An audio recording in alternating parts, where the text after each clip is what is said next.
जय जिनेंद्र दोस्तों, कैसे हैं आप सब और क्या हाल समाचार। टेक्निकल चार्ट्स की स्टडी करेंगे हम निफ्टी का क्विकली। ज़्यादा बड़ा वीडियो आपको ज़्यादा पसंद नहीं आता है तो क्विकली निफ्टी का अगर एनालिसिस करें तो 24,540 के ऊपर यहाँ पे एक रेजिस्टेंस है। अरे भैया बनाया ही हमने, ये सब एवरेजेस है ना, बहुत पावरफुल है भैया। खुद की पर्सनल स्टडी से सालों का एक्सपीरियंस लगाकर मेथड्स को कैलकुलेशन करके बनाया है। ये तुम्हारा ईमा और टीमा और पीमा नहीं है, ये हमने अपनी खुद की स्टडी के साथ बनाया भैया। कस्टम इंडिकेटर है।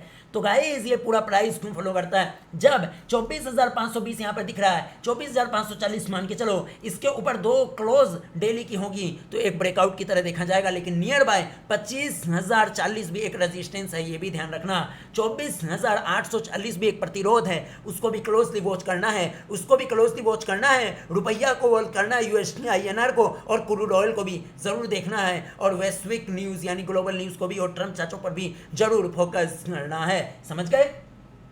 इसने पहले हमने जब आपको निफ्टी का एनालिसिस करके बताया था, जब इस एरिया में था, तो बार बार कहा था कि 23,600 जब आएगा तो बड़ा पैसा वहां पर उसको अपनी अपॉर्चुनिटी की तरह दिखेगा, और 23,600 यहाँ पर गैप भी फिल हो जाएगा। हमने आपको कई बार कहा था 23,600 पर बड़े खिलाड़ियों को अपॉर्चुनिटी जोन देखने को मिल सकती है। फिलहाल जब प्राइस इसके ऊपर ब्रेकआउट करेगा तो ये जो हमारा ट्रेंड स्ट्रेंथ इंडिकेटर है ये भी ग्रीन पे चला जाएगा, जो कि एक और स्ट्रॉन्ग संकेत होगा कि प्राइस में एक सस्टेनेबल ब्रेकआउट हो रहा है। सिंपल वीकली के चार्ट पे चलते हैं तो वीकली पे आपको एकदम क्लोजली नजर पे रखना है। 24,440 या 540 में यहाँ पर इसके ऊपर अगर दो वीकली कैंडल क्लोजिंग बेसिस पे क्लोज होती है तो भी ब्रेकआउट माना जाएगा, और एक कैंडल भी अगर इसके ऊपर, इस कैंडल के ऊपर क्लोज होती है जो कि 24,540 वीकली क्लोजिंग बेसिस पे है, तो भी वीकली रेंज का ब्रेकआउट माना जाएगा।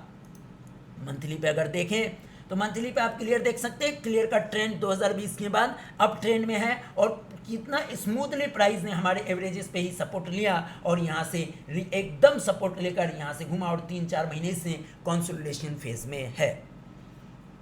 गाइस इस बाजार में अगर टिकना है तो आपको आत्मनिर्भरता के लिए काम करना होगा, आपको आत्मनिर्भर बनना होगा। इस इंडिकेटर के माध्यम से मैंने जो आपको बताया, ये सब इंडिकेटर घुमाया है। हम प्योर नेकेड चार्ट को, नंगे चार्ट को, प्राइस एक्शन को देखते हैं, फील करते हैं, उसके इमोशंस और साइकोलॉजी को समझने का प्रयास करते हैं। अभी भी वक्त है। अगर आपको आत्मनिर्भर बनना है तो आप हमारी ट्रेनिंग का हिस्सा बन सकते हो, जहां हम आपकी स्किल को डेवलप करने के लिए काम करते हैं। अगर आप इंटरेस्टेड हो और वर्ल्ड का वो कुछ top secret dot level analysis, line of control analysis, कुछ ऐसे मेथड सीखना चाहते हो बिना कोई घुमाया के, कोई ट्रेंड लाइन नहीं, कोई फ्रेंड लाइन नहीं, कोई इंडिकेटर नहीं, किसी भी प्रकार का कोई आरएसआई नहीं, ट्राइंगल नहीं, हेड एंड शोल्डर्स नहीं, कप एंड हैंडल नहीं, ये सब मोहमाया किताबी ज्ञान है। और ये जो इंडिकेटर्स लगाकर हमने आपको दिखाया, क्योंकि आपको बिना इंडिकेटर का मजा नहीं आता, इसलिए हमने यहाँ पर इंडिकेटर लगाया है, लेकिन हम अपनी पर्सनल स्टडी भी किसी भी प्रकार की कोई भी इंडिकेटर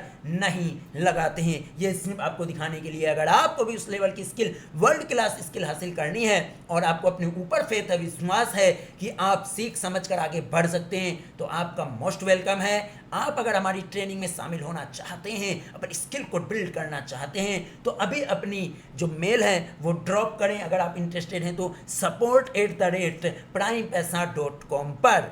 यकीन मानिए, आपने अगर टेक्निकल एनालिसिस के वर्ल्ड की कुछ टॉप सीक्रेट्स हैं वो सीख ली, समझ ली, स्किल बिल्ड कर ली, तो आने वाले 5-10 साल आपके बर्बाद होने से बच सकते हैं। अभी के लिए दीजिए इजाज़त। निफ्टी का टेक्निकल एनालिसिस था। इस एनालिसिस में बाजार हमें 10,000 टाइम्स गलत कर सकता है। हमने लॉजिकल अप्रोच के साथ, लॉजिक टू लॉजिक आपके साथ शेयर किया है। अगर अभी डेली की बेसिस की बात करें तो 24,000 अब एक इंपॉर्टेंट सपोर्ट बनता हुआ नजर आ रहा है। आने वाले समय में ये रेजिस्टेंस के ऊपर ब्रेक करेगा तो next resistance daily time frame पे यही वाला है। तो इस तरीके से 24,020 अभी इंपॉर्टेंट डेली बेसिस पे सपोर्ट बना हुआ नजर आता है। धन्यवाद।